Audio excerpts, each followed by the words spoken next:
I would say in the last year or two, we finally have some players, more than the minority, that have some kind of football experience. I think 5 or more years ago, I think the majority of players had never been on a football field, or if they had, they'd played with boys.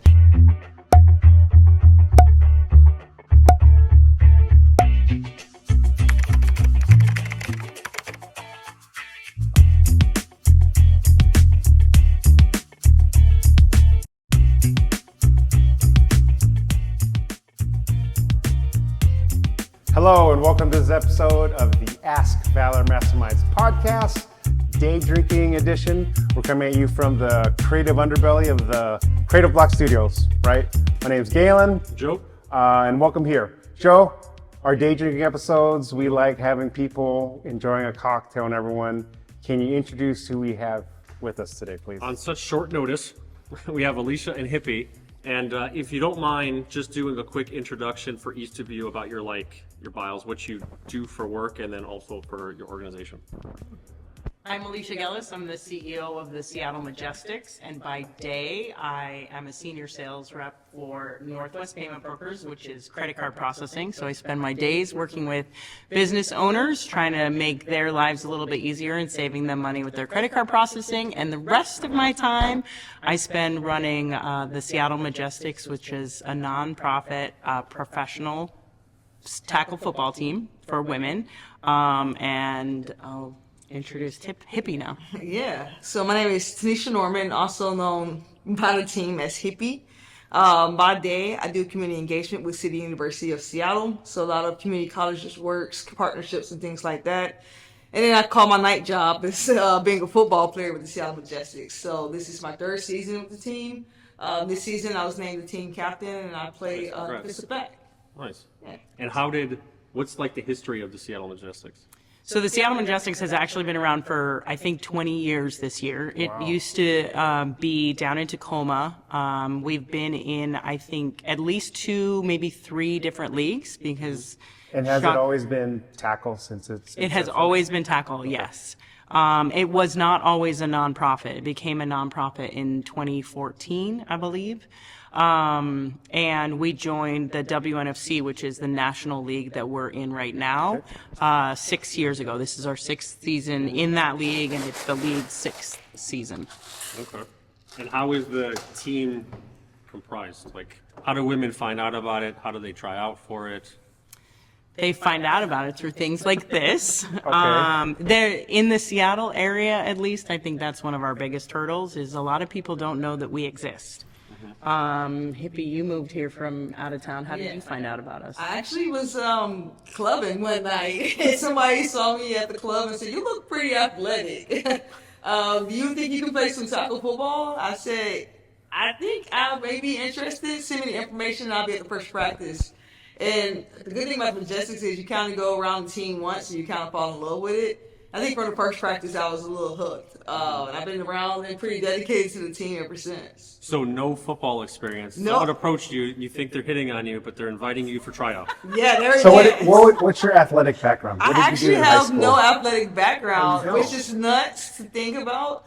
I always wanted to play sports in high school and middle school, but I was a band kid. I actually went to a creative and performing arts school. Oh, nice. So in order for me to be at the school, I had to be at orchestra practice or I had to be at jazz band practice. Like during the practices of sports. But what Yes. instrument did you play? I played double bass, I played the violin, I played the guitar. You're a strings player. I'm a strings player, yeah. And so I did that all the way up into college. I got scholarships for that in college, played in a couple of symphonies in college. Nice.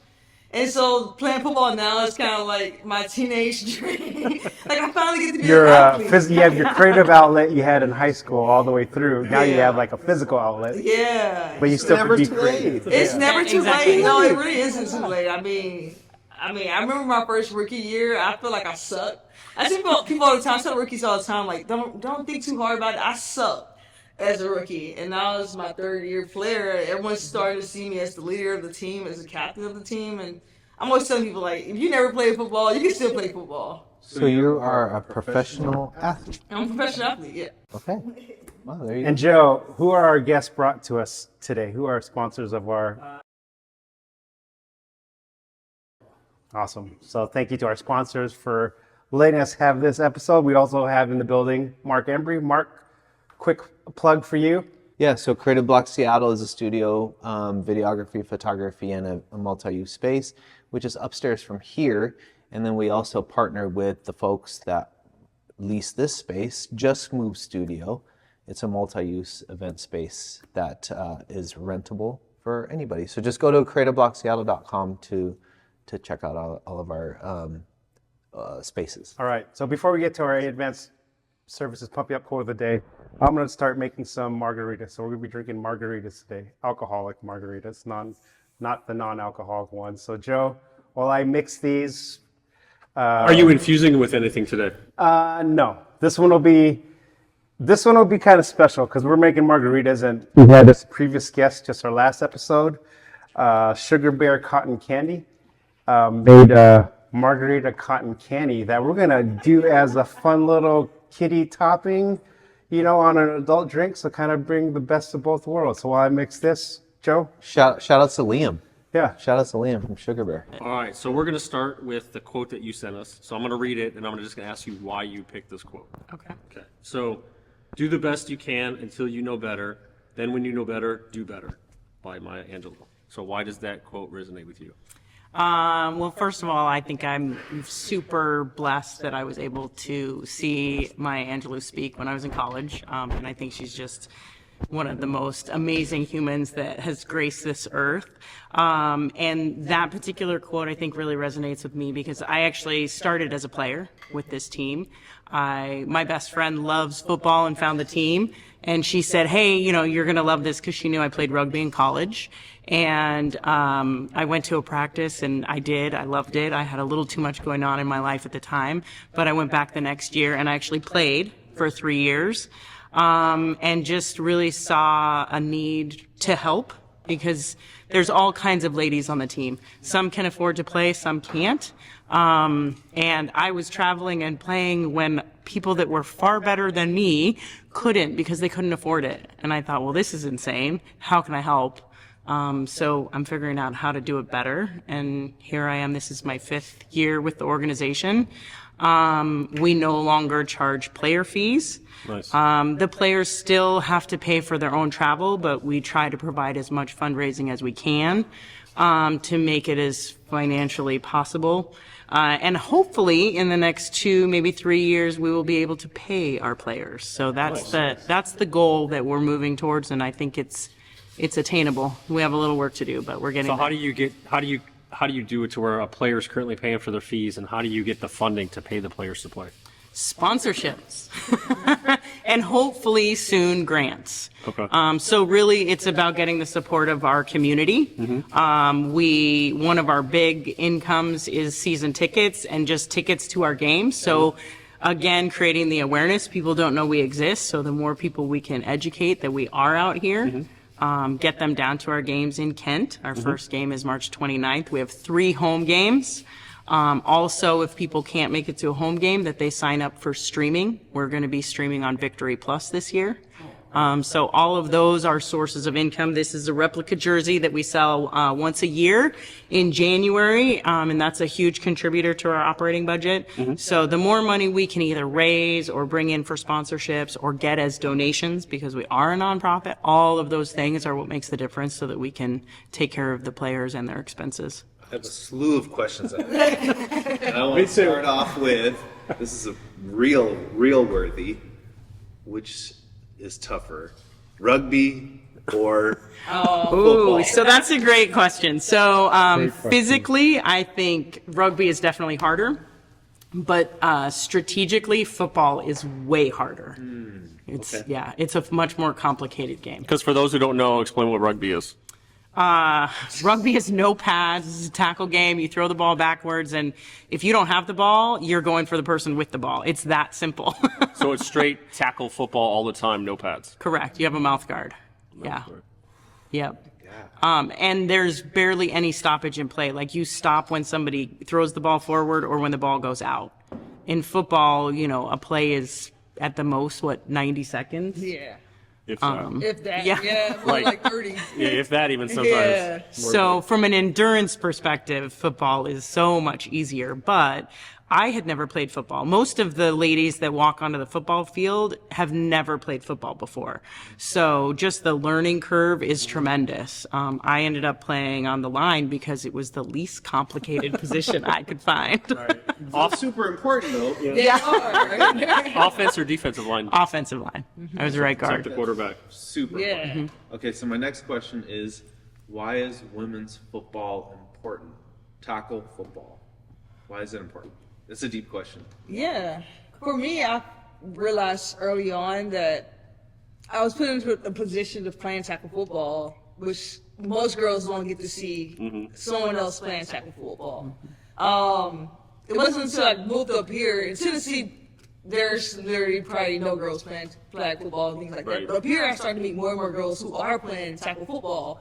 And I think as a professional athlete in this league, I have a tremendous duty to play, dedicate my time, and also be a mentor to these young girls who may one day be a mini Majestic and become Majestics. So I think that's the really most important part of it, is just showing that girls can play football. We can do it well. We may not, be getting paid as much as the NFL players are, but we play just as hard. We dedicate our time just as much. And that's super important for the girls to see. I've met many people just in my day job. I tell them all the time, halfway from Majestics, the last event I had, one of the dads looked at me and said, my daughter plays tackle football too. I'm gonna bring her to one of the games, and when is the media days? And you can just see like the dads' faces light up, and just knowing that there's a team out here that's professional women's football players that my daughters can actually look up to, they can connect with, they can talk with, and with us being so willing and open to be in the community, I think that helps a lot too. Well, that's the grow with the game part, right? You want to share. You discovered a joy in it, and you didn't have it growing up. Now you discovered it. So, how many other girls around, especially like the NFL, is trying to grow the game, and we talked about this off camera. Washington State, is trying to pass 7v7 for high schools. It's getting closer. Other states have, so it's cool. But before we go, the first drink we have a margarita. So there's two sides. There's a tahini side, which is a chili lime seasoning, or the traditional salt, just a traditional margarita. Tequila, fresh squeezed lime juice, little orange liqueur, and blue agave syrup. So the cotton candy looks like it's melting. So cheers, everyone. Cheers. Hippie, cheers. Cheers, y'all. Appreciate it. Millions of cybercriminals are out there on a daily basis trying to steal your information. It's not a matter of if, it's when. Small businesses account for 58% of cyber attacks annually. So help your company fight cybercrime and mitigate risk by being proactive. Call Fuse Networks, your local Seattle IT experts at 206-701-6040 for a complimentary IT network and security assessment. Nice and refreshing. It was a nice day today in Seattle. It was. That's good. Ooh, that's good cotton candy too. Yeah. Seattle Majestics can sponsor Sugar Bear cotton candy for their own flavor. Oh, yeah. Actually, Sugar Bear Cotton Candy could be a sponsor for the Seattle Majestics, and we can sell their stuff at our games. Oh, Ooh, I like that. that's a good call right there. I mean, he is only 16. He is limited on funds, But they could be a vendor over there. Yeah. Wow. So because you're now a professional athlete, and because you're more in the limelight, have you or any of the players have to change how they behave off the field to make sure that they're a good role model for the up-and-coming young female athletes? Yeah, absolutely. I'm very much more aware of what I'm posting on Instagram and on social media platforms. Luckily with my job, I'm kind of already in that type of limelight all the time, so I kind of know. But we have a wonderful social media director who is always on us about the music that we post. I mean, you wouldn't even think some of the music that you post is not okay. Yeah. You have to go through and find the ones that are non-explicit and things like that. So definitely a lot of changes as far as how you market yourself on social media. Yeah, definitely. I have a question about organizationally. You were for-profit, then non-profit. What led to that change, and is it league-wide that everyone has gone to nonprofit model compared to the for-profit? Talk to us about that. So that's an interesting question. I don't actually know why they chose. I wasn't involved in the organization at the time. I love it. We are actually adding a for-profit. The league this year in 2025 is in the process of franchising. So this year, all of the teams within the league, and there are 17 of us, have the opportunity to become a franchise team. And the Seattle Majestics is going to be one of those. We are going to keep the nonprofit arm of the organization because I believe it's hugely valuable for a variety of reasons. But we will eventually have a for-profit arm as well so that we can take on some shareholders and turn this into a revenue generating instead of just a surviving nonprofit, and be able to give back to our shareholders and anybody else that wants to invest. Why is it that football is over 100 years old, right? I believe tackle football is. And why is it just as of recently women are now starting to, there's leagues, unfortunately the degrading league lingerie football was one of the things, which is, you're big, you're, oh yeah, let's go to that. But how do you take it serious, right? Why is it just now? Why is the league just now forming? So I don't have a huge history in it, but I do know when I did join, I was shocked. There are multiple leagues across the country of women's tackle football, which to me was shocking because I'm like, we have a hard time getting enough, participants, let alone fans for one league. Why would we have three? And I think it's just kind of like a meeting of the minds, right? It's hard to find a group of people that want the same thing with the same level of professionalism and want to keep the same standards. So the WNFC started 6 years ago. It's at least the second, if not third league that this team has been involved in, and they're really doing it right. They have some very serious league standards. They're caring about the players. We're adding programs each year to try and help take care of our players, and they're franchising. So I think they really have kind of the right vision. And my guess would be that, other leagues, I don't know enough about them to know why they haven't really been able to step to the forefront. But I think it's just kind of, it's taken a while to find somebody that can figure it out and do it well enough to make it. Is there any efforts to for outreach, to maybe reaching out to youth or even like adults, showing up to events or something like that? Yeah. Absolutely.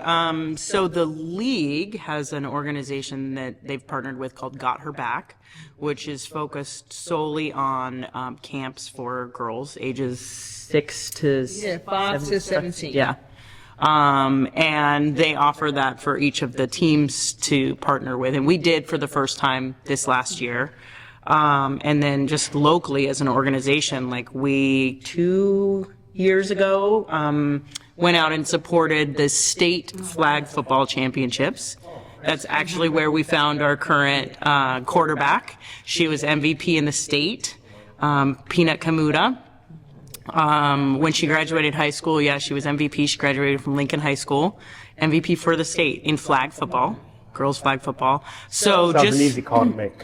Say, come down the road and stay home and help us grow the game there. And I think to your point earlier, just knowing that there is somewhere for them to go. I know I've heard her talk about that. It's something that she thought she was going to have to leave in high school. And so to be able to look out and know that that was something that she could continue to do with her life, super exciting for her. Well, it just goes to show like other kids. We're now in the age where a lot of kids play like a single sport or a single activity. Hippie, you were a band kid, so you had no time to go to the other practices. You have soccer kids play soccer year-round, volleyball kids year-round, softball year-round, and they want a chance, because you don't see a lot of 2-sport athletes in high school anymore, but I've always wanted to try it.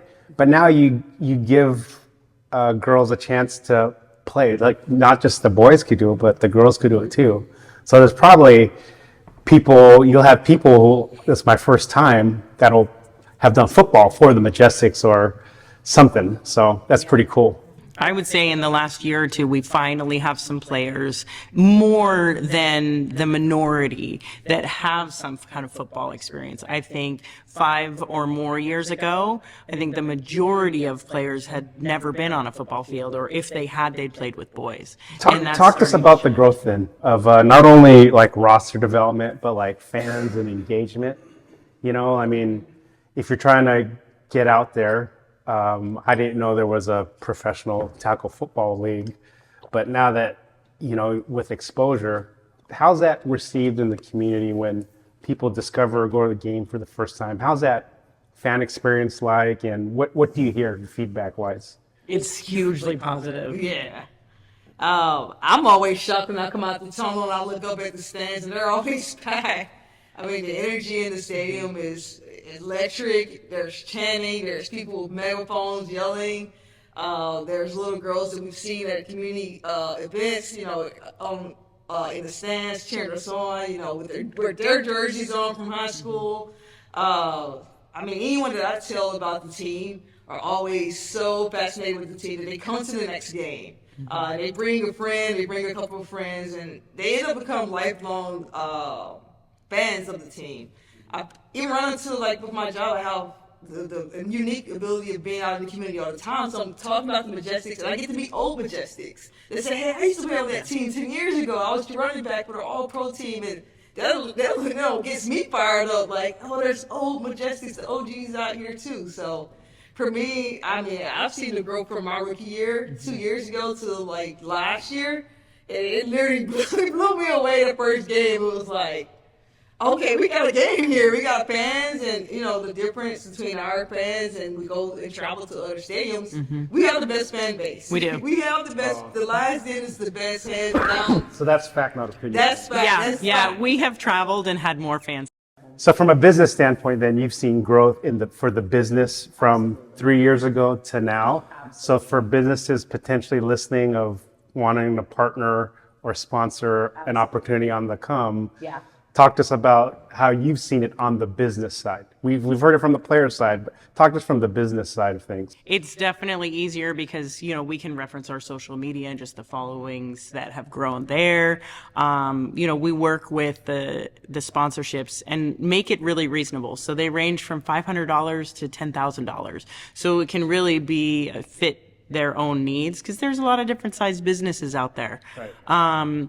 Lately, like when I first started, it was really just local businesses. But we've been doing more things in the community, more events. Like we partner with Rough and Tumble, which is a women's sports bar in Ballard. And they show Seattle sports teams and then they show women's sports, and that's it. And so just having a presence there has helped. So there's just more companies that are outside of the local Kent, Auburn area that have learned about us. So not only is our fan base growing, but our sponsorship base is slowly growing also. So to talk about how you're building your sponsors, how you found them, what's the process to them, how do you pitch a $500 versus a $10,000 sponsorship? Honestly, the sponsorships have historically come from my day job customers because nobody knows about us. But I've had the opportunity to just in my social life been invited because there's just more sports things going on, I think, in the Seattle area. There's more adult flag things going on. Like there's multiple leagues. There's 5Ks all over the place. And so just in my own life of doing those things, had an opportunity to run into people. And it's just like anything, when you hear about the team, you're so fascinated, so excited. And it's not cost prohibitive. Our single game tickets are $25. So people can come out, they can bring their family, it can be a fun event. And our season tickets are $55 for the 3 home games. Like it's very reasonable, which I think is hugely beneficial because everything is getting so expensive, that both from a business perspective of being a sponsor, you can reach so many fans because it is something that's economical and you can bring your whole family to, and you're not going to break the bank. You can probably come to a Majestics game for less than you can eat out. You know what I mean? Right. So for companies who are looking to put together sponsorships, can you speak on the different levels and how you come up with the different levels and what's included in the different levels? Yeah, absolutely. So we just kind of have a grid. It starts at $500 where you get a banner, season tickets, and a hoodie. And then different advertising levels within our program, on our social media, on our website, things like that, and kind of goes up from there. Our $10,000 sponsorship would be, we have something called bleacher keels, which covers, because the stadium is actually really huge. And so to help kind of keep the fans all together, we're working towards putting some advertising on the edges of the stadium. And kind of what the Sounders do. They Yes, don't sell the top exactly. bar, but it'll be covered and Exactly. branded. Exactly. Okay. And all of the games are streamed, and so you can be seen not only locally by the people that are attending the games, but across the country on the streaming, and actually internationally. We, as a team, have 9 international players this season. From what countries? Mexico, Canada, England, and Colombia. So they fly And out- Germany. So they fly out here just for the season to play. They get put up someplace maybe, and then when the season's done, they fly back. So how do they? That means they would have had to try it out then too locally. Sometimes it's locally, sometimes they'll send in videos, and sometimes they play football in their home country. So our coaches can actually go watch film on them. So how do the international players find you then? And know they want to play for Seattle Majestics? A variety of ways. Sometimes they see us on social media or YouTube. They have heard about the league. Our Canadian player played for a different team in the league. The Colombia player actually lives here and found us naturally through actually a local flag team. 2 of the Mexican players, I think, were found by the coach on film, and 2 of them years ago had actually played the Seattle Majestics when they played for the Mexican national team, and had really enjoyed that experience and the level of play. And so when they finally were able to get the opportunity to come back and play for us, they did. So how big is the roster? How big is an active roster? This year we have 64 active players at the beginning of the season. Yep. It's bigger than Well, it's bigger than Yeah. the 53 first man roster in the NFL. To be in the league, you have to. It's a minimum of 45 Okay. in the WNFC. Yep. What is what's the number one, your most favorite thing about playing tackle football? I guess hitting people. Well, you're a running back, though. defensive side, though. DB, right? Oh, you're a DB? Yeah, yeah, Okay. Yeah. So, and also just to see my teammates' confidence grow. Yeah. Practice to practice, the game to game. I think it's my favorite part. There was players last season that were really timid and shy and talk a lot of stuff. And I walked past one of those rookies from last year, like talking smack to one of our really good receivers, and I was like, I love that. Like, you're getting that confidence. So I think that's one of my favorite, besides hitting people. I mean, get to legally check So out. you'd rather lace someone out than intercept the ball? Would you do Yeah, that? I'm definitely the one that's probably gonna lay you out if I have the chance to intercept the ball. So yeah, like, all right, we're down 3. Am I going to try to intercept it, or am I going to try to lace someone out? You want to lace someone Because out. if you intercept it, then there's a chance that you're going to get tackled. Or there's a chance you can return it back too. Yeah, So, and given the rules of the league, where defensive touchdown is 9 points versus the regular 6, I'll probably go bring down some points. oh, is that? Oh, Whoa, that's Well, cool. Let's rewind this. That's cool. What are some differences the NFL game that we know, because we are all Seahawks fans too, Huge. compared to the women's? The league as a whole plays by NCAA rules. Okay. With a few minor adjustments. One is what Hippie just mentioned, which instead of a pick 6, it's a pick 9. Pick 9. That's awesome. That's huge. Right, kind of following the Title So 9. scoop score too, like a fumble Yeah, score is Yeah. so a defensive touchdown is 9 Yeah. points. Yep. Wow. Oh, wow. That's, Yeah, whoa. which is game That's way changing. different. Actually, that's Yeah, and that was motivation a little bit, not Yeah. like out Yeah. the ball, you know. that was new Incentive last is different. year. Yeah, for sure. Yeah, Ooh, that's interesting. yeah, Wow. 2024 season. But everything else is the same. Touchdown 6 points, and then you can you go for 1 or 2 or?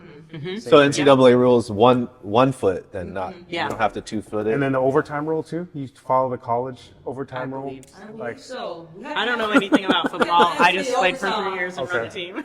well, you probably Oh, are. wait. We did have overtime against Utah. Yeah. What did we do? Each team gets a possession. You get a possession from the 25. Yeah, and- okay. yeah. And I think the only other thing that's different is there's something about where the kickoff is. Yeah. But sorry. But it was at like the 25 or the 30. You're the CEO. I know. You should know the rules. I worry about the business, not what's happening on the field. I have a coach for that. I have multiple coaches for that. Fine. Go ahead. Yeah, go ahead.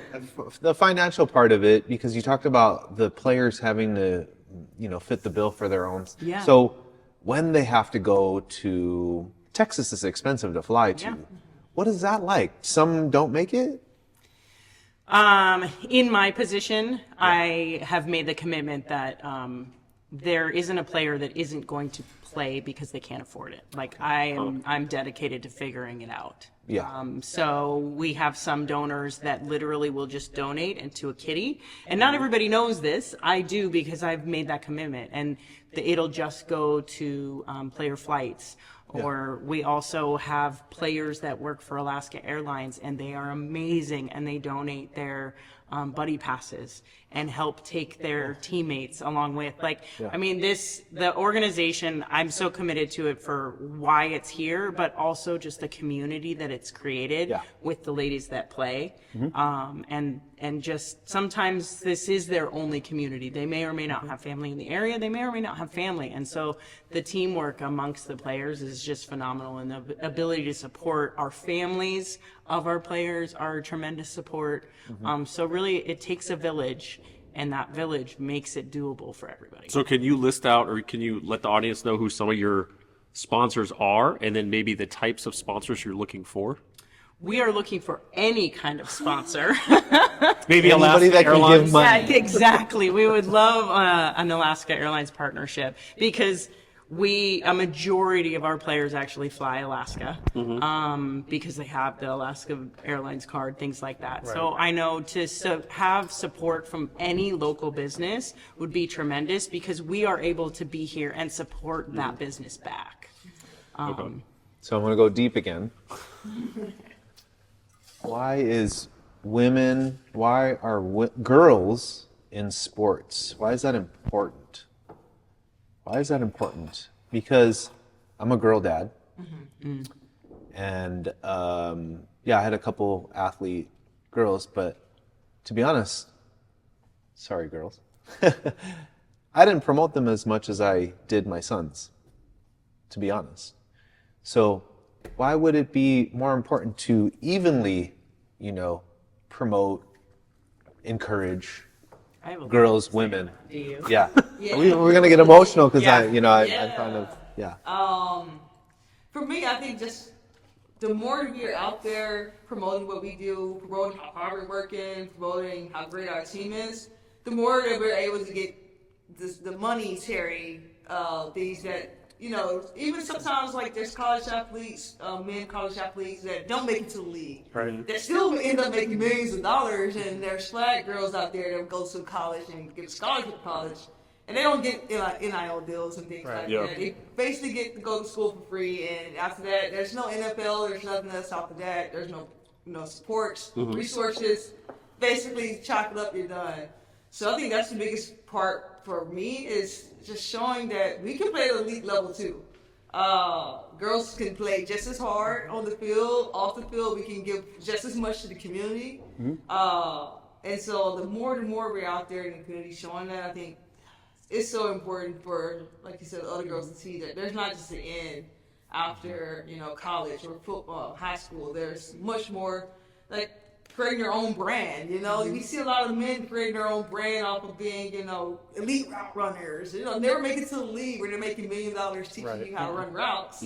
Well, I know some girls out there that can run those routes just as good, probably not, better. So, the more we keep seeing that, the more we kind of get those girls some hope and say, hey, I can go and set up my tripod and start running routes and do these things too. The more we start to get the monetary value that the guys see. And I'm a little bit older, so the entrepreneurship thing I think is kind of a new generation. So from my perspective, I think just sports in general instills a level of confidence in each and every one of us that it just is I think more difficult to learn and gain in other areas. So if you grow up in any kind of sport, not only do you gain the confidence, but then working in a team, I think sets you up for business and career.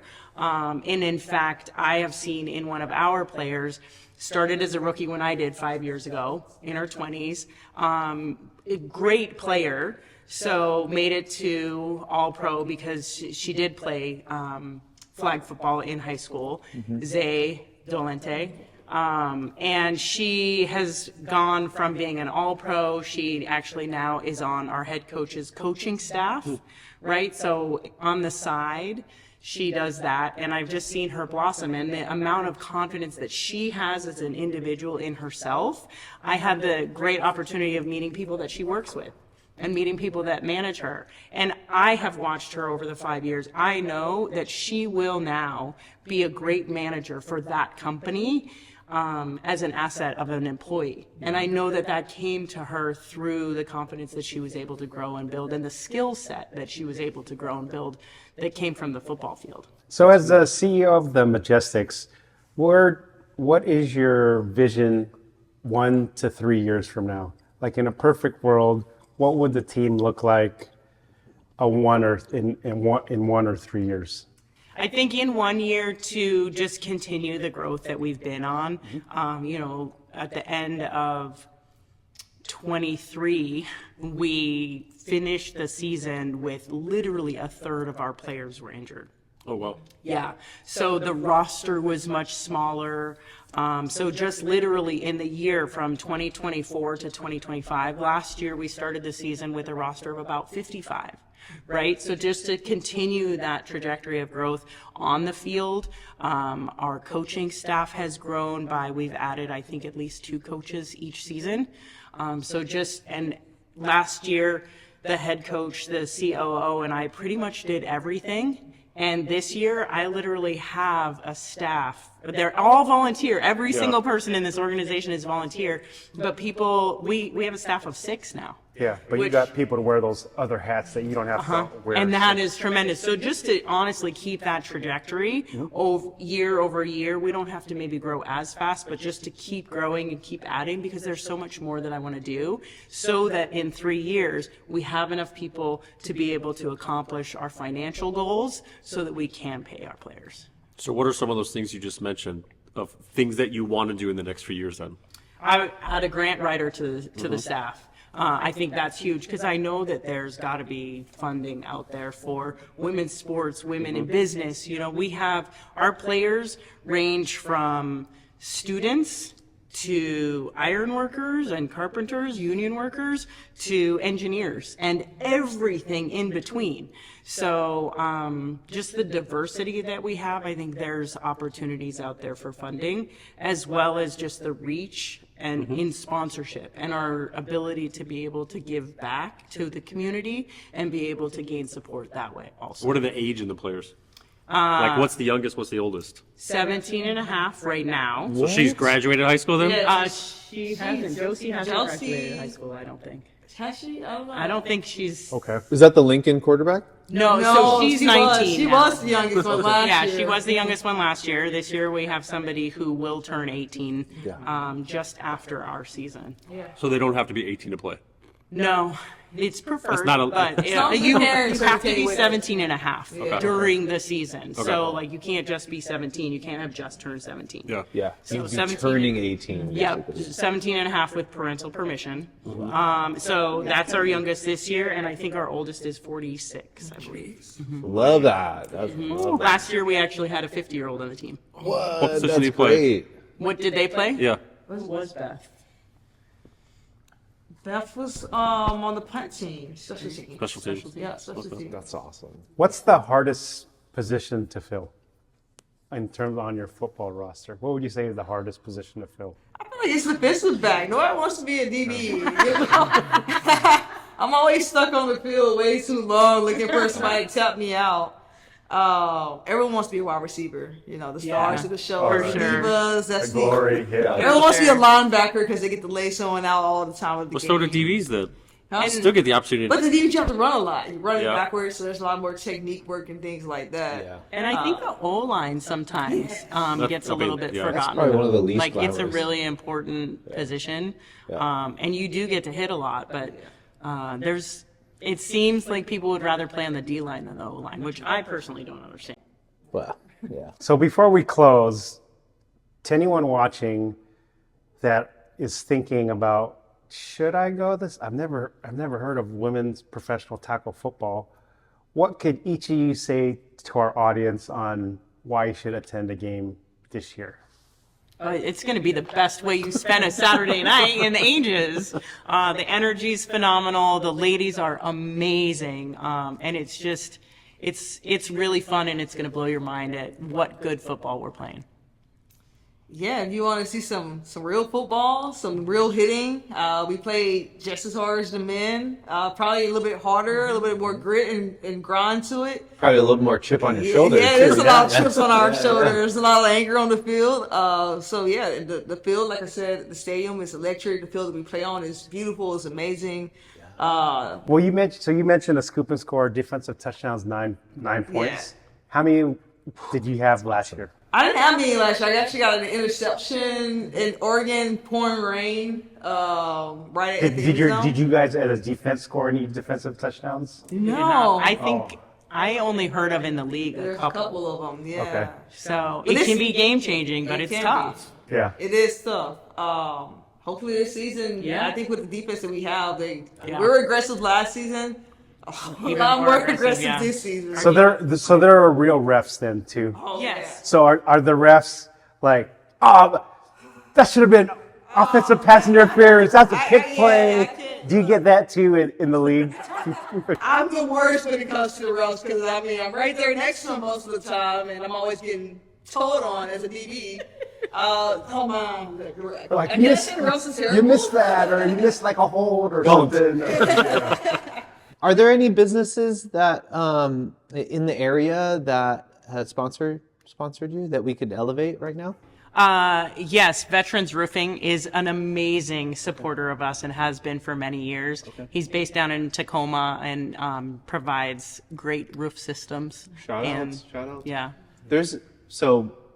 In case you want to sponsor them, there's a bar in Kent. I forget what it's called. The new local? No, it's Oh. like right there, right next to Kent Meridian. It's across the way. I had done some photos for them. It's a sports bar. Oh, is Yeah, it called the Cottage Square? It used to be called. Rashad, yes. They're across the I way. can't remember the name of the bar. Tacos, all that stuff. If you're trying to sponsor a squad, look, after their game, they could come to you. Well, the local's they just could- right up the road. Yeah, so the new local is Well, the new actually one of our local, whatever. sponsors. Yeah, right after Yeah. the game or Yeah, before the game. they actually host us after the game. Oh, there you go. And it's great because it's a family-friendly venue. Or shout out which to is the nice. local. Yeah, the new local. Yeah, the new local is Yep. what it's called. All right. They're great. Okay. Let's try to get more sponsors. Yeah. for them. Yeah. Well, so on Please. behalf of our sponsors, A Advanced Services, Fuse Networks, and Warrior Injury Law, Injured? Call us at 253-WARRIOR. Warrior Injury Law. Battle tested. my name's Galen. Joe. Coming at you from the underbelly of the Creative Block Studios in Seattle, Washington.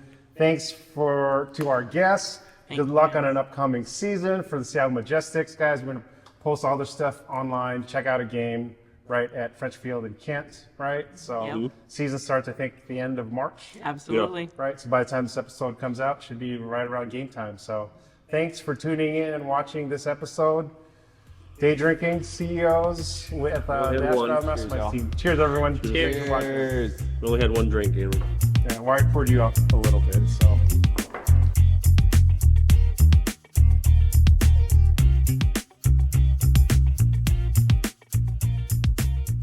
All right, so the Ask Valor Masterminds podcast is always looking for CEOs to day drink with here at the underbelly of the Creative Block Studios in Seattle, Washington. If you're a CEO, maybe you like to drink a little bit excessively. We'll take them all. Come hit us up, and we'd love to have you on our podcast to talk business, all things about your entrepreneurial journey. Thanks, guys.